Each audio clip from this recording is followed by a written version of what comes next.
నీకోసం రేడియో వాళ్ళు వచ్చారు. ధనవండి ఏం లేదు, నీకు మరి బహుమతి వచ్చింది కదా, నీ మాటలన్నీ రికార్డ్ చేసి రేడియోలో ప్రజలందరికీ వినిపించాలని వీళ్ళు ముగ్గురు వచ్చారు. మిమ్మల్ని ఇప్పుడు కొన్ని ప్రశ్నలు అడుగుతాం, సమాధానం చెప్తారు. ఏంటే నేనా? పర్లేదు చూపా, నీకు తెలియదు నేను చెప్తాను కదా. అవును, మీరు చెప్పకూడదు. ఎందుకు చెప్పకూడదండి, ఆయన బాగుంటుంది. నేను రేడియోలో మాట్లాడితే ఊళ్ళో ఉన్న మా మామకి ఎక్కడో బస్తీలో చదువుకున్న మా సరోజుకి అందరు కనపడితే రేడియో పెట్టుకున్న ప్రతి వాళ్ళు వింటారు. అడగమంటారు? అడగండి, అందరు కనపడే గట్టి గలవెత్తి అడగండి. అడగండి.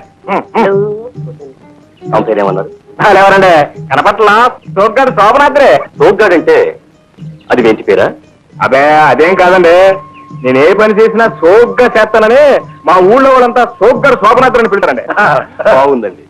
మరి మీరు మేలు రకమైన అధిక ఆహారోత్పత్తి చేశారు కదా, వ్యవసాయాన్ని గురించి మీరు ఏమైనా చదువుకున్నారా? లేదండి, మా బావ పేరు ముద్ర తప్ప అక్షరం కూడా రాదండి. Mister sorry sister. చిత్రంగా ఉంది. పోనీ వ్యవసాయ అధికారుల దగ్గర మీరు ఏమైనా ఒట్టు మెరుకులు నేర్చుకున్నా?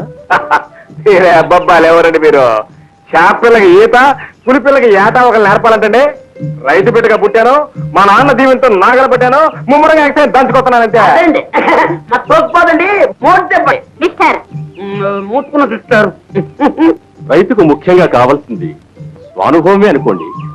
సరే, ఏ ఏ రోజున ఏ ఏ కొత్త రకాల ఎరువులు మార్కెట్లోకి వస్తాయో మీరు కనుక్కొని స్వయంగా బస్తీకి వెళ్ళి కొనుక్కొస్తుంటారా?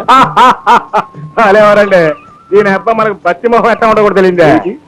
మీరు ఎప్పుడు ఏ బస్తీకి వెళ్ళలేదా? అదే మనంతా బస్తీ కాదండి, జబర్దస్త్.